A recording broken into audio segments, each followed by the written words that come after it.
Salut à tous, la team. Alors aujourd'hui, j'aimerais qu'on essaye un petit peu, par le rire, d'exorciser, voire un petit peu d'évacuer tous ces drames qui sont passés récemment, parce que ça fait quand même du bien. Voilà, c'est dur, mais on va essayer. Je vais essayer, parce qu'il y a des trucs quand même, c'est un petit peu, ça me semble aberrant. Moi, il y a un truc que je comprends pas. On arrive aujourd'hui à savoir la couleur du caca d'un chômeur. C'est-à-dire le mec qui va à l'NPE, oui, bonjour, non, vos droits, c'est pas possible, parce qu'hier soir, vous avez fait caca mou, tu télécharges La Reine des Neiges en portugais, sous-titré en ouzbek, on te retrouve jusqu'en Alaska.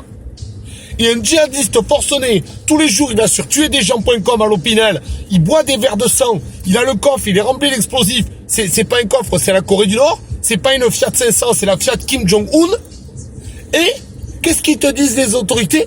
On pouvait pas savoir, hein, effectivement. Effectivement, il a acheté un bazooka, mais enfin, on pensait que c'était pour le 14 juillet, hein. Oui, effectivement, il a acheté de l'uranium. Enfin, on pensait que c'était pour aider la France à faire des essais nucléaires. On pouvait pas savoir. Du C4 dans son coffre. Ah ben, j'ai cru que c'était de la pâte à modeler. Excusez-moi. Quelle indignité. Excusez-moi hein, d'avoir tranché. Alors, je comprends pas. Tu veux passer la frontière. Tu es étranger, toi. Tu veux passer la frontière avec un coupe-ongle. On t'accuse d'apologie du terrorisme des doigts de pied. Tu vas dans un magasin.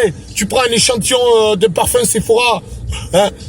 Tu finis tasé à genoux par terre, la tête dans la poubelle, et là t'as un mec qui est fiché S, c'est champagne et petit four. Avant ou après, hein. Même si tu le sais après, le mec tu le déchois de sa nationalité, c'est réglé. Alors là je comprends pas.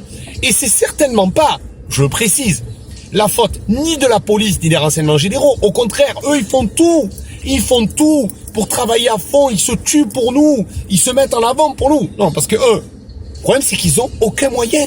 Ils ont 3 créolores de stabilo. C'est-à-dire que si tu veux, dans pas longtemps, les RG ils vont faire des talkie-walkie avec des podiums.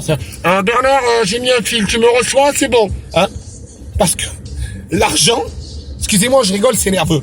L'argent, ils préfèrent le donner à tout en Macron et à sa femme Ramsès II pour faire des pyramides d'Égypte et tout. Ça, j'ai pas compris. Donc, ça, je comprends pas. Si t'as un chien enragé, tu vas le laisser dans ton jardin et tu vas dire, écoutez, je suis pas sûr qu'il va mordre. Et 3 jours après, oui, effectivement, il a mordu. Ben, t'avais raison. C'est vrai, c'est effectivement, vous allez faire quoi? Des stages pour dire le djihadisme, c'est caca. Non. La source de tout ça, c'est un obscurantisme, une inculture, un désœuvrement, un manque d'éducation. Ces gens-là sont des marionnettes. Et les marionnettes, ça profite toujours à ceux qui tirent les ficelles. Je veux dire, à un moment, faut arrêter. Ces gens-là, ils sont là pour imposer une idéologie de mort, hein. Voilà. C'est absolument incroyable. Il arrive un moment où tu peux pas imposer ta manière de vivre aux gens. C'est juste pas possible. C'est juste pas possible. Donc, à un moment, j'ai envie de dire, va avoir des morts jusqu'à quand? Jusqu'à quand on va faire des hashtags, je suis Super U, les nouveaux commerçants, des marches blanches et compagnie. Tout le monde est concerné, quelle que soit sa religion, son sexe, sa nationalité, sa manière de vivre, on est tous concernés. Je le précise encore une fois, vraiment, les services de police et tous ces gens-là qui nous aident, les pompiers, le SAMU, etc., mais on peut les remercier 1 milliard de fois. Et je le précise encore une fois, les musulmans sont les premiers concernés parce que ce sont les premières victimes. Ce sont eux qui se font traiter de mécréants parce qu'ils sont passés religieux. T'as un mec qui fait la prière 5 fois par jour, il y a un mec qui va venir, il va lui inventer un Coran. Il va dire, oui, je trouve qu'il fait pas la prière 6 fois par jour. Non, c'est un nouveau, c'est moi qui l'ai écrit. J'ai écrit cet après-midi au Stabilo. Le mec, il a un casier long comme le bras, il va te parler du Coran. Tu vois ce que je veux dire? Donc voilà. À un moment, je comprends pas. Je vais préciser un truc.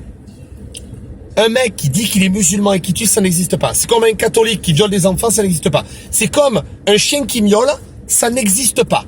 Donc je dédie cette vidéo à toutes les victimes.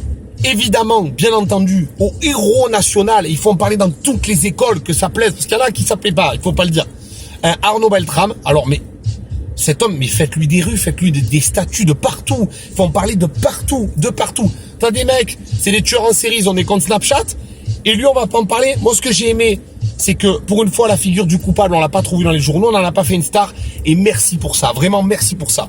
Voilà la team, je vous fais cette vidéo, j'ai essayé de vous faire rire avec quelque chose qui est absolument affreux, qui m'a beaucoup choqué. Il faut vraiment qu'on soit tous soudés.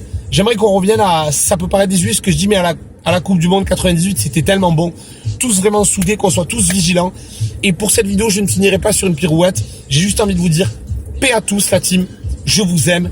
Aimez-vous, profitez de la vie, rigolez, faites ce que vous voulez, croyez en ce que vous voulez et soyez libres et surtout paix sur tout la team. Allez, salut.